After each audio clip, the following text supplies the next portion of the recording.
I'm Bob Celotta from the Center for Nanoscale Science and Technology at NIST in Gaithersburg here.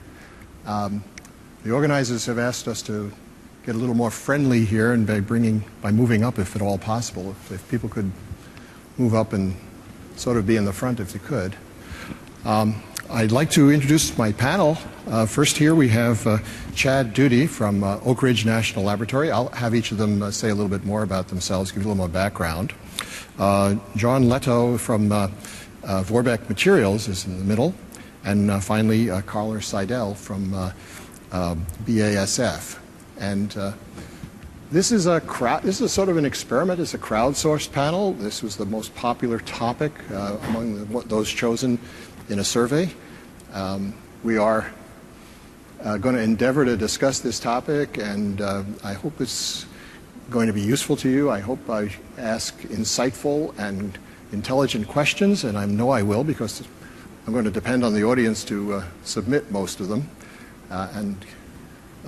There will be somewhere in here, there will be an address so you can tweet, email, or text your questions, and I'll pass them on to the panel. So first, going from left to right, perhaps John, you could give me a little bit of your background, and Chad, could you give me a little bit of your background and where you're from and what your relationship is to bringing new materials into the marketplace? Sure. So I'm Chad Duty. I'm from Oak Ridge National Laboratory. I'm working with DOE's first manufacturing demonstration facility. So the purpose of this facility is to take some of these cool technologies that we have at the National Laboratory and transition them out into the marketplace with private industry, thus the manufacturing demonstration facility. We have several different research topics or research thrust areas within this MDF, one of which is additive manufacturing, which we're working on several different technologies in that area, from metal additive manufacturing to polymer-based additive manufacturing. We're trying to take, and this is a general philosophy of the MDF, is not only take the cool technologies, but also use the really unique capabilities that we have at a national laboratory. Research tools that private industry can't afford to maintain or keep, that we can through taxpayer dollars, to push these technologies to the next level. So we're trying to work with industry on their hard problems, using some advanced manufacturing techniques and utilizing our unique capabilities to help them push that ball further down the field, per se. So one of the thrust areas is additive manufacturing. We also have a carbon fiber technology facility at Oak Ridge that's working directly on carbon fibers, and we're integrating those carbon fiber technologies back into the additive manufacturing platform. We also have some lightweight metal forming research going on, as well as transient field processing, magnetic fields, infrared fields as well, and low temperature synthesis of very complex materials, which we'll talk about more, I guess, as the panel goes on. Okay, thanks, Chad. John, could you tell us a little about your company and what areas it's in? Sure. I'm John Lettow from Vorbeck Materials, and Vorbeck Materials exists to commercialize technologies based on a new material, graphene. And so we both manufacture the graphene itself, and we incorporate the graphene into products and devices. And so graphene, as many of you may know, is a material that's attracted a great deal of attention recently. It's a sheet of carbon that's a single atom thick. It has very unique electronic properties. It is one of the most thermally conductive materials yet measured, and it's one of the strongest materials yet measured. And it was the subject of the 2010 Nobel Prize in Physics to two professors from the University of Manchester that studied some of the fundamental properties of graphene. So our company, Vorbeck Materials, got involved in graphene back in 2005, 2006. And in 2006, we licensed technology from Princeton University. So there was a tech transfer aspect to the new material innovation as well. We took that technology, and within 1 year, by 2007, we had scaled that up to multi-tons per year scale production of graphene. And since then, we've been really working on taking graphene as a new material and finding new applications for it, and really developing those applications so that the market has ready access to the innovative properties of the new material. And so we have a group that works on graphene in print electronics, and we also have a group that works on graphene in composite applications, and then finally, of course, a group that works on graphene in battery applications. And so even as a small company, there were a couple of key things. We went through an EPA approval process for manufacture of graphene as a new material. So we were the first company in the world to receive EPA approval for the commercial scale manufacture and sale of this new material. We also went through product development with a number of large customers. And so we're the first company in the world to have actual graphene products out selling on the marketplace now. We have products that are selling, in fact, in major retail stores in the US right now. And so there are a number of challenges, obviously, in taking the material from lab scale at a university to that point. Great. Carla, could you tell us a little about yourself? Tell us what technologies you're involved in bringing to commercial marketplace. Good afternoon, everybody. My name is Carla Seidel, and I'm working for BASF. I'm Vice President Energy in a subsidiary of BASF called BASF New Business. BASF New Business is dedicated to open up new growth fields for BASF and to bring together the technologies, the competencies of our company in order to prepare future growth. There are 14 growth fields in BASF, and I'm responsible for the growth field e-power management. In e-power or electrical power management, we target the new chances in the electrical power market. So that means in efficient technologies and CO2 efficient technologies in the electrical power value chain, from power generation, efficient power transmission, storage, up to efficient usage.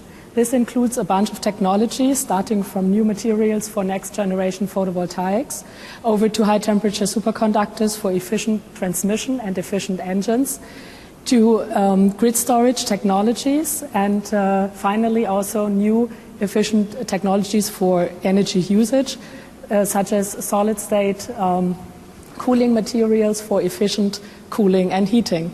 So it takes, from our point of view, and I'm in this position already for almost 3 years, different ingredients in order to really scale up from what we call cool to scale. It's about how to get the research done, how to get the engineering and the scale up done. It's about how to do cooperations in order to accelerate and also join forces for production. And finally, it's also about investments and finally also acquisitions in order to build up a portfolio, not only one chemical like in the past, but to build up a portfolio to serve the industry. Okay. Well, Carla, maybe from the point of view of a large company who's starting at the beginning of the value chain with a product, what are the most important parts of that value chain that you have to pay attention to, particularly from the financial point of view? I mean, how do you, what key ingredients do you look for before you decide to make an investment in a product? That's one of the key things that really drive the activities also within my team. Because on the one hand, you have to have profound internal research, and also the engineering capabilities. And BASF tries not to move too far away from what we know and where we can contribute our competencies. But sometimes that is even not enough. If you go for an investment and if you go from lab scale to pilot scale and then to small scale production, we easily talk about a double-digit million euro investment. Then it's very important to also have the commitment of the entire value chain, because if we as a material and functional component supplier go into small-scale production or production to facilitate small-scale market introduction, but then the value chain is not there, is not ready, then it's very difficult for us to justify investment. So I strongly believe that new technologies we can only bring to the market if we have the entire value chain aligned and if we have commitment from all parties, from the politics, from the industry and from academia, because only if this works together then I think we can be successful. But we have several examples, I think, here around the panel, how to do this. Well, John, that's a point of view of a large company. So from a smaller company, How do you pull that off? Do you have to? Is it important to partner with other small companies? Is it join a consortium of companies? What's the strategy for you? Well, I think that partnership is, as a small company, is of course a very important thing for us. I think some of our hurdles and decision steps can be a little less formal than a larger company. But, of course, we have far fewer resources to deal with. So that presents a challenge. But I think one of the things we had to work on was which things to keep control of ourselves and which things to look for partners to do. And really that decision came down to not so much the size of the investment or the resources, but it was the speed at which that activity needed to happen, with which the activity needed to happen. So the ones that we had to have happen fast and were mission critical to us, we had to keep in-house because we knew no one would work harder at it than we would because it was mission critical for us. And so, for example, the building of our initial plant to prove scale, prove costs, and to be able to supply reasonable amounts of material to our partners was really something that we had to make the decision to take on ourselves because we knew we had to get past that first hurdle in order for the larger companies and our partners and also the marketplace to prove out the economics for people to take us seriously. Yeah, that brings up the question, the chicken and egg question about the purchase order versus the production scalability. I mean, which has to come first? Right. So, I mean, for us, we knew we had to take the first step ourselves, independent of a purchase order, to the initial scale-up. So we had to be able to prove to people the economics of scaling up the material and also be able to provide them with enough material to go through full prototyping and into initial trials so that they could get comfortable with the technology. Beyond that, really then expansion became part of something where we could afford to wait for the purchase order to get it done. So really it was a two-step process. The first step was a smaller step that we knew we had to take to gain legitimacy. And then the next step we said, all right, now we can wait for purchases in order to make expansion decisions and to be careful with our capital. So that's how we approached it. Chad, so there are other partners possible. I mean, as a small company, you can partner with larger companies. You can partner with other companies. You can also partner with people in academia. You can partner with national laboratories. Right. How does that work? Do you have any experience in how that sort of organization works? Sure. So when you start looking at partnerships are incredibly critical to what we're doing. Obviously, we have a lot of more fundamental research going on at the lab scale that affords us to look at the basic building blocks and things like that. But when we start looking at how do we reach out and make an impact into industry, society, we really need to partner with industry members who are out there looking at the business case and find out what's really critical to show that proof of principle that will make sense to you, that you have a problem or you have a need for some capabilities that we have in a national laboratory that makes sense to us to partner together. And usually exactly what you mentioned is we try to show that initial first step. Let's demonstrate the proof of principle to make sure that there's something there, that we're just not, it works on the back of an envelope, but now let's show that it does a little more than that. And then you start building the business case around, okay, well, who would be interested in this? Who do we need to partner with? What are these pre-competitive ideas that we can address as maybe a consortium or a partnership where there is no intellectual property involved? And then, of course, the farther you go down that path, we found that industry really becomes interested in intellectual property. And so then we have to kind of cross those barriers, and we've done that quite well in the National Lab system through various different... There's lots of ways to work with a national lab. You can do it through what we call work for others, where a company comes in and they just pay for our time, and they own us. Anything that we develop, anything that we invent, that's the company's. If they want the taxpayer to pay for some of that, we come up with an arrangement where we can do that, and intellectual property is shared. And then there's another end on that far spectrum where they pay for all of it, or the U.S. taxpayer pays for all of it, but then it's publicly available information. So there's a whole spectrum there of how we work with companies to address those issues. I could maybe just jump in and add to that point. I think that we talked about our initial step for the base material being on our own, but materials are so far back in the value chain. You really have to insert it at the very beginning of the value chain. It has to go through every step of the value chain to reach the final product. Yeah. And so in developing the new material, you can take the first step maybe yourself to develop the material itself, and then you reach the step where you need to integrate it into certain types of applications, and that itself takes piloting, small-scale production, and proof of concepts. And that's where facilities like Chad's and collaborating with companies like BASF can be so valuable to small and growing companies, so that we can take that first step and demonstrate to the labs and to the large companies that there is a real material here and the economics work out. And then you can get into the next step without having to try to repeat that investment every step down the value chain. To work with the national labs that are setting up some of the new facilities, which are fantastic, and also with the companies that have these facilities already available. So those are really important things for small and growing companies.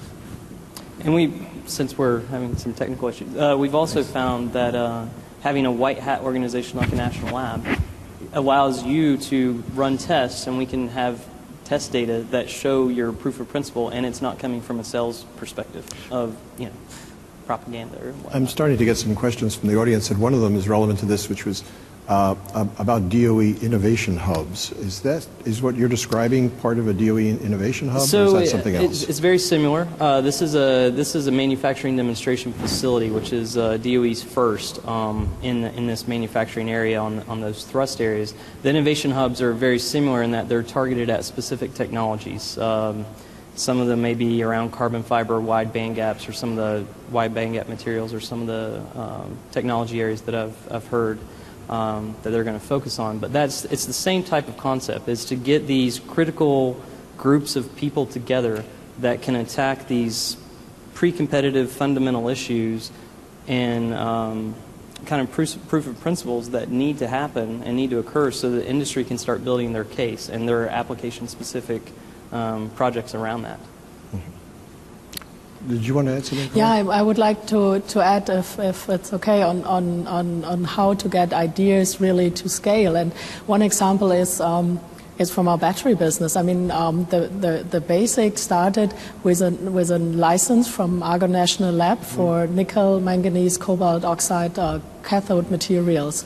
And then because BASF's competencies are in catalysts, are in inorganics, we worked on the production process, and it led via pilot planting now in last November to opening of the first commercial scale BASF cathode material plant here in the US, also funded by a DOE grant. So I think this is an example where we can really come from an idea to commercial scale production. Mm-hmm. We have another question which is very interesting, and it reminds me that I didn't actually introduce myself here. Which the question is, quality control at scale is a big issue. Do we have enough low-cost analytical tools to support this? And I come from the National Institute of Standards and Technology, and I direct the nanotechnology user facility there. And a user facility is just what it sounds like. You come and use the facility, and we specialize in nanotechnology, and we have an energy part of that for photovoltaics and batteries, etc. But the idea is to make the tools available at a very low cost.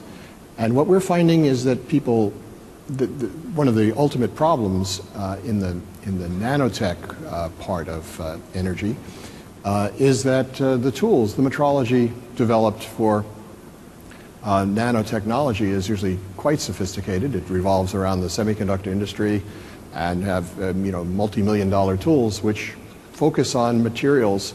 A large wafer, a 300-millimeter wafer, may be worth $250,000 by itself, and you can afford an expensive tool. And in the materials business, the roll-to-roll production, you have much lower cost, a $40, $50 a square yard of material. So you need to have tools which are elegantly sensitive to the nanoscale, can give you the right answer, but also can be used on a production line and can cost much, much less and are suitable to the task. And this is an enormous problem for the nanotech part of energy development, of which there's a lot. It's an enormous problem to get these sophisticated tools into shop floor ready, fast, good, fast, and cheap, the three things that usually don't come together you really need in order to make this a success. And we partner with a lot of large companies in terms of trying to help them develop the metrology for these tools. But from my perspective, it's a huge problem. I wonder if anyone else shares that view. Yeah, I'll add to that. Like NIST, we have several capabilities at the lab that are incredibly expensive and something that you would not want to put out in the field for a specific machine. But what we do is we analyze these specific samples that may be low cost themselves and analyze several different parameters, a wide sweep of parameter space on these particular materials, find out which ones are critical to the performance for a given application. And then we try to develop, we have an entire sensing group that tries to develop a low-cost sensor that keys in on that one critical parameter that then we could implement into a commercial machine or something of the sort. So that is a problem, but also an opportunity area. I think we have a question from the audience, I think, that really is just perfect for John, I think, and that is, when looking at a platform technology that could go into several applications, how do you choose where to go to first? Well, that is blissfully straightforward sometimes. There are a number, graphene, for example, is a great platform for a number of different applications. There are a number of exciting areas, and some are huge markets. But really, the ones that are profitable early on are the best. You can make money and prove value of the material and start to make some of the investment decisions you're doing, not based on hope that there's a market, huge market out there, but based on the fact that you have a growing market with more to add to it. So we focused down fairly early on applications that were profitable at the scale at which we could produce currently, and therefore becoming a profitable company at a relatively small scale. And then there are many larger applications that you can take advantage of later. So that was our strict criteria. So in terms of adoption of new techniques, additive manufacturing is really a huge paradigm shift. So where do you see the application appearing first in industry? So in the additive field, a lot of the areas that are very complex and high value, just as you mentioned, you kind of look for the low-hanging fruit. Where do you have application areas that have incredibly complex geometries where additive manufacturing is specifically suited for, and they're paying a lot of money for their current product and usually wasting a lot of material? Those application areas have initially been the aerospace industry, the biomedical industry, and defense-related applications. So, as you mentioned earlier, good, fast, and cheap are, the three areas. Typically, you can get two of those. Pick two, and you're going to pay for it on the third. Additive manufacturing kind of shifts that to where the more complex, often the more complex a material is or a structure is, the cheaper it is to make, and the faster you can make it because you have less material that you need to make. So those areas that have very complex applications, structures, geometries, things like that, and are high value are immediately appropriate for additive manufacturing. I think the audience is looking for a war story here. John and Carla, they're asking, in bringing something to market, where have you hit a difficulty and how have you overcome it? What's been a problem for it? What's a problem you didn't foresee, but now you managed to overcome it? Or maybe you didn't manage to overcome it. Maybe somebody out there has a solution. I think one for us was learning that discipline that to go after profitable applications at a moderate scale. I think initially we did go after some applications that were enormous markets and looked very exciting. And then you started to look at and realize the type of investment you needed to make in order to reach those scales. And quite frankly, it just wasn't doable at our level to do that. And occasionally, I'm sure even at a company of BASF scale, it would be a big debate how long to wait for a market to develop, but we couldn't afford that. And so we very quickly started to switch to, but we definitely went down a few roads on that side, that the markets were great and there were huge opportunities, but they were the next step, and we had to take another intermediate step first. And we learned that the hard way. Mm-hmm. I think the biggest challenge is that technology advances and market development goes hand in hand. Often one is ahead. Sometimes it's the market that has the desire, but technology is not yet there, be it that the technical milestones are not achieved or that production cannot be scaled up to reach a cost position or cost target that is necessary. On the other hand, sometimes the market is also not there. I think now it's, and coming from Germany, I mean, we have now this big government project of the energy turnaround. I think now it's really a time where markets open up. And I read recently in The Economist that if Thomas Edison would have looked at the grid nowadays, he would find many things, we would have found many things that have been there around for like 50, 60 years. But as you can see in Germany, it's changing dramatically with now almost 25% of renewables in electricity generation.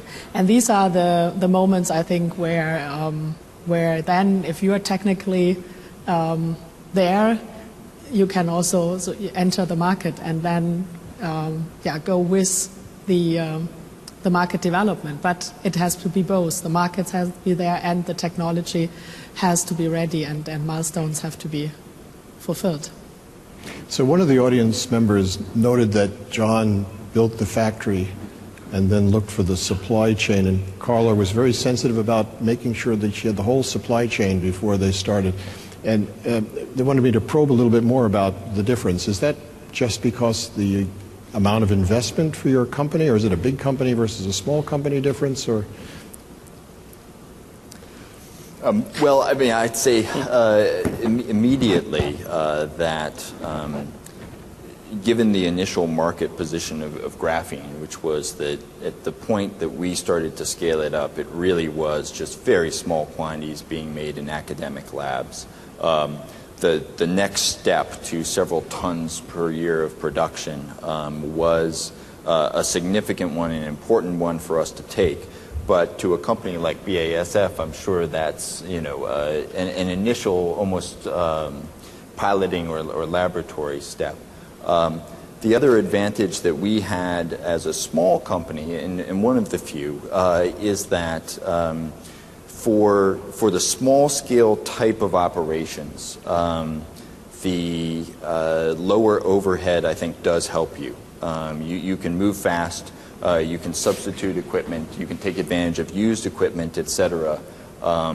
While at a larger company there may be certain design standards that have to be met, certain reviews that they have to go through, etc. Now, I think once you get to the next level of scale, that flip-flops a lot. A larger company has the expertise and the experience in designing very large-scale production. They have all the infrastructure in place ready to go for that, while a smaller company would have to generate that. Mm-hmm. So I think for that small initial step, a small company has certain flexibility that helps you, and also the scale it's relative. Okay, great, thank you. Chad, someone asks, what are the technical challenges in scaling up materials as opposed to other technology areas? Okay. So if you're looking at scaling up materials, obviously having quality, quantity that anybody cares about, we can show something. I mean, as we're talking about being from cool to scale is a challenge. So it's easy to show something on the head of a pen that's really, really cool. A really neat material that has some incredibly physics-defying capabilities. Now trying to find the application area for that can sometimes be a challenge, and actually producing material at quantities that could be commercialized is really challenging. Whereas when you're looking at specific application areas that you've developed a sensor or a device or something like that, the application is almost predefined. You're farther down that path almost from the get-go. Materials is much earlier in the chain, and you can go several different places with it. That's a blessing and a curse. It's not really well defined, so you have to kind of find those different areas.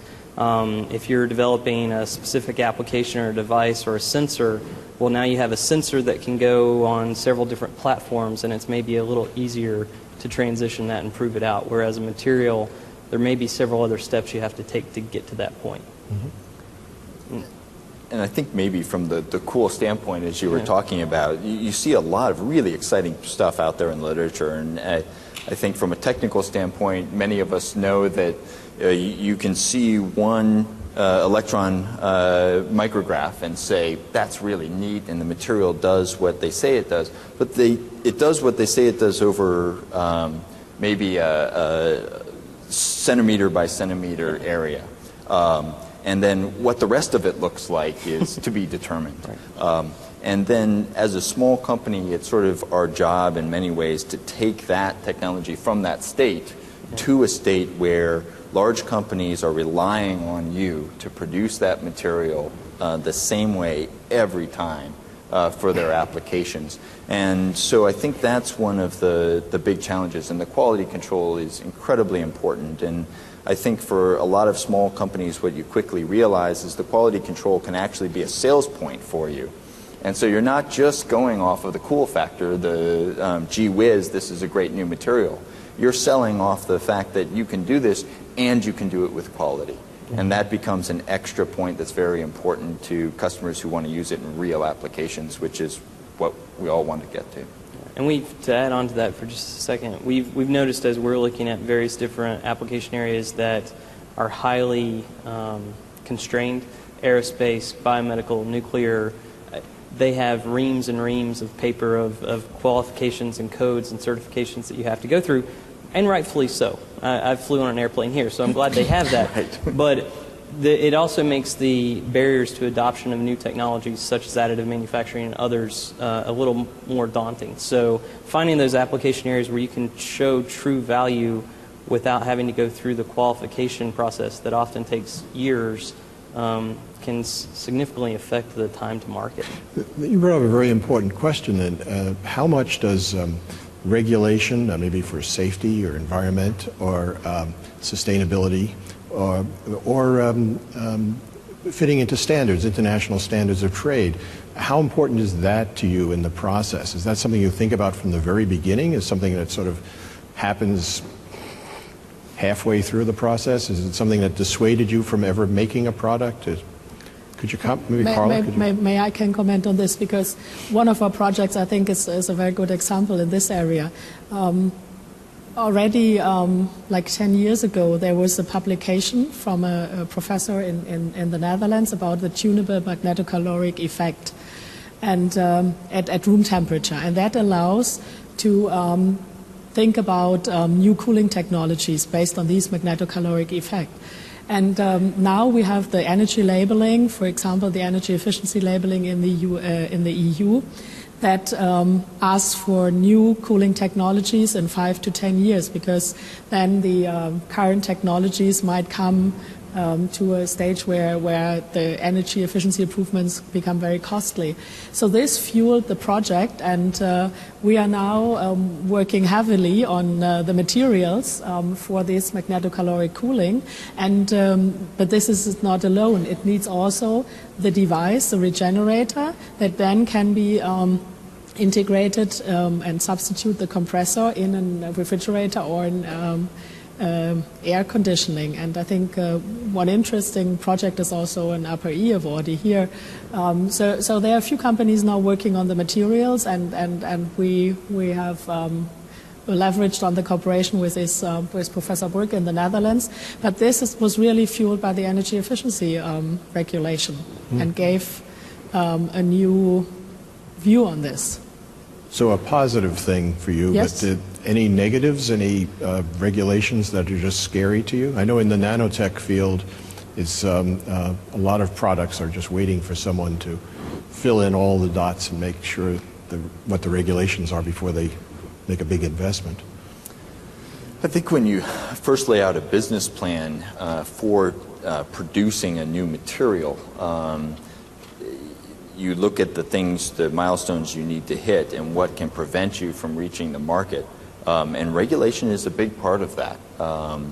And EPA regulation, et cetera, is important process.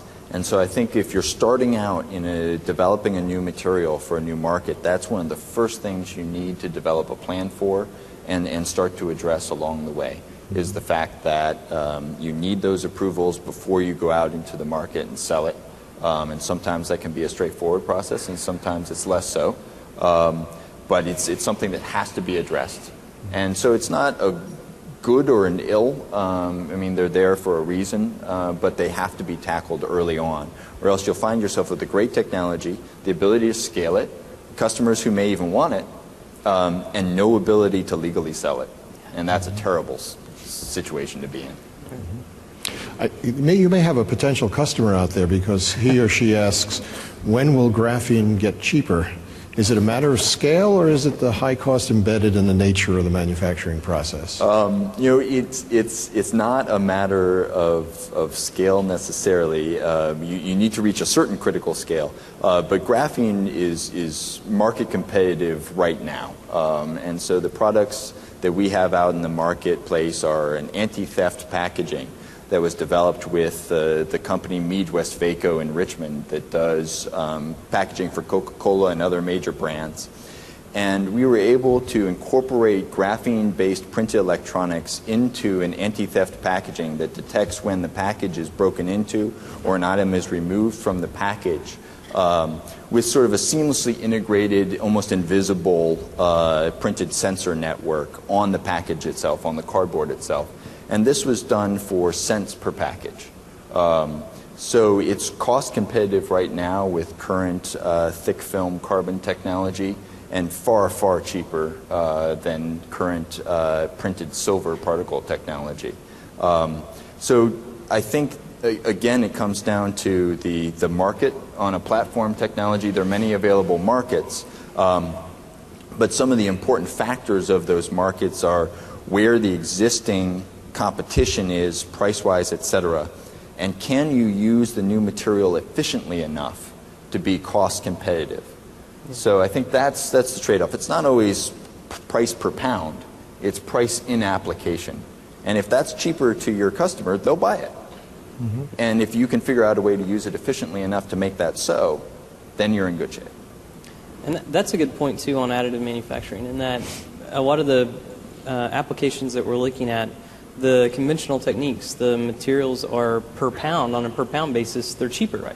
But when you look at a particular bracket on an F-35 that the buy to fly ratio, how much you buy versus how much actually flies, is 33 to 1, we can make that bracket at no loss and be much cheaper in terms of the price per pound of what actually is flying. So that's a very good point, I think, in several different areas. There's another one for you, John, and that's can you say something, following up on that metrology question we had before, can you tell us about your approach to quality control in your graphene production? Sure. I think we took a two-pronged approach, and I think it's something where the resources of a facility like NIST are incredibly valuable, because in any manufacturing, I would think, but certainly for a small company that has limited resources, it needs to be fast, and it also needs to be inexpensive, and it needs to be something that our day-to-day operators can do without getting bogged down in the true details of exactly what it is. So we do a lot of surrogate tests, et cetera, and some direct tests as well.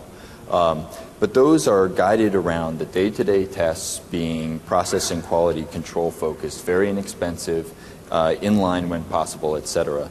But then we try to back that up with a lot of very detailed measurements, atomic force microscopy measurements of graphene, transmission electron microscope measurements, NMR, IR spectroscopy, et cetera. And that's something that a small company just doesn't have access to.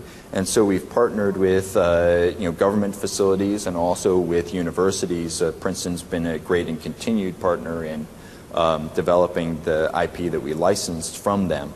To really be able to have those tests as the backup for the tests that we really do and know exactly what the correlation is between those two tests. Yeah, that's the subject of several projects in my place where you have a very sophisticated instrument that's looking at the nanoscale, perhaps a transmission electron microscope, perhaps an AFM, perhaps another instrument, STM. And then you also add to it something like Raman spectroscopy or microwave spectroscopy, something which can be done at the macro scale and can be done more rapidly, and try to get a cross correlation and a fingerprint to be able to transfer that technology. I guess anybody can answer this question. So, what's the typical time frame from initial investment in a business from a business until profitability of a new material? This is what we always ask for our board, to comment on that. I mean, it's very difficult to say. It's a promise for the future. We get our resources for, like in the battery area, BASF spends or is targeting to spend like a 3-digit million euro amount in the next 5 years. The market is to develop, so now it means really to get it done and to go along with the market development. So we target also a triple-digit million in 2020 sales, but the market has to be there for it. Possibly the other side of that question is, how long do you spend on a material before you give up on it? Also, this is a question that is very, very well. I mean, maybe from our experience, I think it needs a process in research and in business development and new business development. Some of you are familiar with these stage gate, the phase gate processes, and I think it's a constant review that is necessary. To be done not only from a research point of view, but as I said earlier, also from the market opportunity point of view, and then really be courageous and also set some stop-go targets. I mean, I think obviously we're a single technology that then has many applications. So there are two factors. One is, when do you give up on an application? But the question was really, when do you give up on a material? And for us, that decision is pulling the plug on more or less the entire company or not. So it's a very difficult one. But there was an entrepreneurial mentor of mine who used a phrase that I'm sure is well worn in entrepreneurial circles, which is fail fast, fail cheap. And so tackle your toughest hurdles and right away and as efficiently as you can. And if you can get those out of the way and get on a good path, then terrific. But if not, you have to really think about how much of your time and your investors' money and your own money that you're willing to put into this. And that can be a difficult and sometimes emotional decision, but you need to try to take the emotions out of it and look at where you are and what the real chances of return are. And I think that targeting early profitable markets make that an easier decision, because your time horizon is a little shorter and you can see from the market whether you're getting that the good feedback or not, and whether you're getting out into the marketplace and adding value more quickly. And that's another reason why that was important for us, is we needed that feedback to know we were on the right track. Yeah. I think you made an important comment before this session of, you never really know until they sign on the dotted line of are they going to sign that purchase order or not, right? Yeah. And so that's when the rubber meets the road, right? Yeah. Everybody's your friend until they actually have to part with money to get your product, and that's that's when you're really going to find out. Yeah, but I think maybe to share one experience in a project that we scaled down significantly, we did a kind of technical due diligence with our partners along the value chain, and they helped us to challenge the technology and to ask questions that we would not have asked ourselves. And this also helped in order to really get a feeling about the potential of a certain technology. And I think this is also crucial, that you open also up to a certain extent already in the development phase and do the development together with the users in order to see whether your material or your functional component is really working in the system. And often, if it's not aligned in the system use, then it also fails. And if you don't talk, and if it's not open discussion of both with both parties, then it can fail, no matter whether it's really a good one or not. I mean, that's a wonderful point. And I think materials technology, because you are starting so far back in the value chain, it's a series of chicken and egg decisions. And those, if you're communicating well, I think that helps a lot. So if people say, what does it cost? I think the appropriate answer for us and for many materials manufacturers is, well, what do you need the scale to be, and then what do you need the cost to be, and then to look at whether we can hit those and keep the communication going each step of the way to eventually get to the scale and the cost that your customer needs. Because if you're sitting with a static cost of where you are at a small scale, and you have a great big customer on your hands, and you're not talking about those issues, you'll never get to the finish line. John, we have a question for you that I'm not exactly sure I understand, but maybe you understand. And that is, can real, and that's in quotes, production building structural elements be made from graphene such that multifunctional electromechanical elements are embedded? Sure, yeah. I mean, absolutely. I mean, I think that there's a great quote, I think it was a quote from 2008 in Physics Today that to me is completely tongue-in-cheek. And it says, is there anything graphene can't do? And there are some great properties of the material, but there are things that it's not fantastic at. I think it does have good mechanical strength. I think working in composite applications where you're using polymers or fiber reinforced composites and adding to those make it much more accessible in the near term, because the volumes of the material that you're trying to incorporate into a large structure are smaller. So that's definitely true, and it can add at the same time electrical and even barrier properties, etc. So that's true, but the application, I think, needs to be carefully chosen in order to make sure that the right set of properties are there. And quite frankly, when we look at composites, if we're doing it solely based on a single property, it usually isn't a winner for us economically. So if we can add along multiple property dimensions, add new features to the composite, that becomes a more economically viable. Composites are a very price competitive application. Well, we only have a minute or so left, so perhaps each one of you have any words of wisdom, 30 seconds worth of wisdom for someone thinking about scaling a new material, what to avoid, what's the key problem, what would you suggest? In a word, I would say partnerships. Leverage every resource that's out there available to you. National laboratories can be a great asset, usually on taxpayer dollar, and really communication. Define what's important to you, and cross those early barriers to get the early successes would be my. And I guess I'd say go out and get market feedback as quickly as possible. Find some of your most direct routes to market feedback and get that feedback coming back. It might not all be positive initially, but you'll know where you are and you know what you have to do. I think one statement or one guideline that I learned in Asia, not in the energy sector, but it's true in the energy sector as well. Nothing is easy, but everything is possible.